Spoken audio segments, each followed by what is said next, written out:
Hello दोस्तों, स्वागत है आप सभी का इस रैपिड फायर एक्सप्लेनर में। अगर आप किसी भी कॉम्पिटिटिव एग्जाम की तैयारी कर रहे हैं तो आप बिल्कुल सही जगह पर हैं। आज हम भारतीय संविधान के उन आर्टिकल्स पर फोकस करने वाले हैं जो एग्जाम्स में बार बार मतलब लिटरली हर बार पूछे जाते हैं, और वो भी एकदम हाई स्पीड में। तो चलिए बिना किसी देरी के शुरू करते हैं। इस सेशन की शुरुआत एक बहुत ही जबरदस्त लाइन से करते हैं।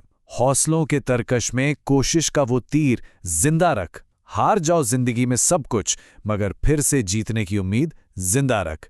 तैयारी के दौरान डिमोटिवेशन होना एकदम नॉर्मल है, लेकिन असली गेम परसिस्टेंस का है।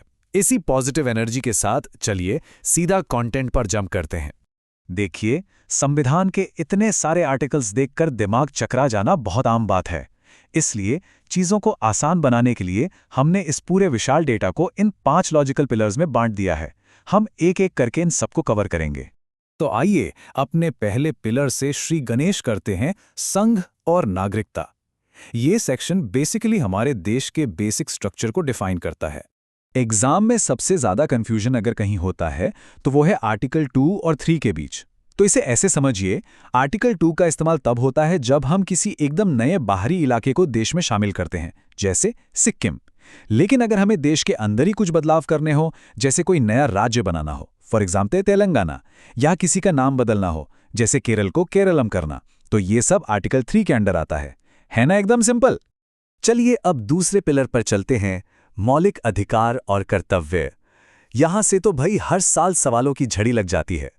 क्या आपने कभी सोचा है कि अगर कल को संसद कोई ऐसा कानून बना दे जो आपके और हमारे राइट्स ही छीन लें, तो क्या होगा? यहीं पर ढाल बनकर खड़ा होता है आर्टिकल 13, जिसे हम जुडिशियल रिव्यू भी कहते हैं। ये साफ कहता है कि अगर कोई भी कानून हमारे फंडामेंटल राइट्स के खिलाफ है तो वो अपने आप ही 0 या 0 हो जाएगा। ये लिटरली हमारे संविधान का अल्टीमेट सुरक्षा कवच है। अब इस बहुत ही रीसेंट और इंपॉर्टेंट अपडेट को देखिए। 103वें संशोधन के बाद आर्टिकल 15(6) और 16(6) जोड़े गए। दोनों ही ईडब्ल्यूएस कैटेगरी को 10% रिजर्वेशन देते हैं। लेकिन कैच क्या है? कैच ये है कि 15(6) सिर्फ एजुकेशनल इंस्टीट्यूशंस में एडमिशन के लिए है, जबकि 16(6) का सीधा कनेक्शन सरकारी नौकरियों से है।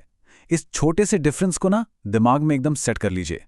संपत्ति के अधिकार यानी राइट टू प्रॉपर्टी की कहानी भी बड़ी फिल्मी है।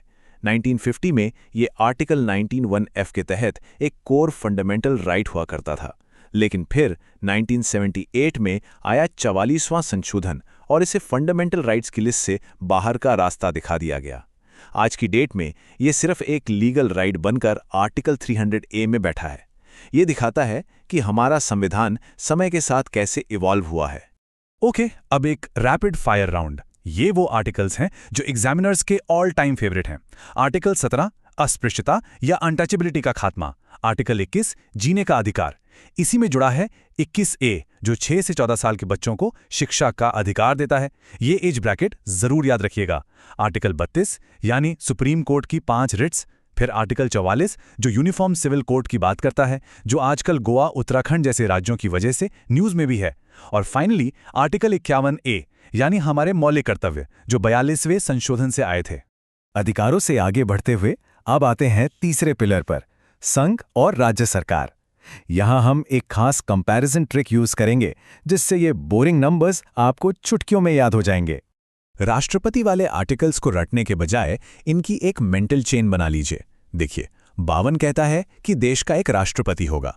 53 में उनकी पावर आ गई। 54 और 55 में उनके इलेक्शन का पूरा प्रोसेस आ गया। और अगर उन्हें हटाना हो तो सीधे जंप कीजिए आर्टिकल 61 पर, यानी महाभियोग या इम्पीचमेंट। बन गई ना एक परफेक्ट लॉजिकल चेन। अब ये टेबल सच बताऊं तो इस पूरे एक्सप्लेनर का मास्टर स्ट्रोक है। सेंटर और स्टेट की पावर्स को आमने सामने रखकर पढ़िए। क्षमादान की बात करें तो प्रेसिडेंट के पास आर्टिकल 72 है, जो मौत की सजा भी माफ कर सकता है, लेकिन गवर्नर के पास 161 है, जो मौत की सजा माफ नहीं कर सकता। बिल पास करने में प्रेसिडेंट 111, गवर्नर 200। अब अध्यादेश या ऑर्डिनेंस को देखिए, क्या गजब का नंबर गेम है। प्रेसिडेंट 123, बस डिजिट्स को थोड़ा घुमा दीजिए, बन गया 213, जो कि गवर्नर की पावर है। इसी तरह सबसे बड़े वकील, सेंटर में अटॉर्नी जनरल 76 और स्टेट में एडवोकेट जनरल 165। बिल्कुल सेम कंपैरिजन ट्रिक हम संसद और राज्य विधानमंडल पर भी लगाएंगे। सेंटर में पैटर्न देखिए, संसद 79, राज्यसभा 80, लोकसभा 81, एकदम लाइन से। और स्टेट लेवल पर ये 1668 से शुरू होता है। 1668 में विधानमंडल, 1689 में विधान परिषद बनाना और 1670 में विधानसभा। ये पैटर्न्स एक बार पकड़ लिए ना तो एग्जाम में ऑप्शन देखते ही आप सही आंसर टिक कर देंगे। अब बारी है हमारे चौथे पिलर की, न्यायपालिका और स्थानीय स्वशासन। देश की सबसे बड़ी अदालत से लेकर गांव की पंचायत तक। एक बार फिर से supreme court versus high court. स्थापना की बात करें तो सुप्रीम कोर्ट 124 और हाई कोर्ट 214 और 216। अभिलेख न्यायालय या कोर्ट ऑफ रिकॉर्ड के लिए 129 और 215। लेकिन दोस्तों, सबसे क्रूशियल डिफरेंस आता है रिट जारी करने में। सुप्रीम कोर्ट आर्टिकल 32 के अंडर सिर्फ फंडामेंटल राइट्स के लिए रिट निकाल सकता है, लेकिन हाई कोर्ट वो 226 का यूज करके फंडामेंटल के साथ साथ लीगल राइट्स पर भी रिट जारी कर सकता है। मतलब रिट के मामले में हाई कोर्ट का दायरा सुप्रीम कोर्ट से भी बड़ा है। शॉकिंग है पर सच है। पंचायतों वाले आर्टिकल्स थोड़े कंफ्यूजिंग होते हैं, है ना? तो चलिए एक मस्त निमोनिक यूज करते हैं। आर्टिकल 243G को कैसे याद रखें? जी फॉर पार्ले जी।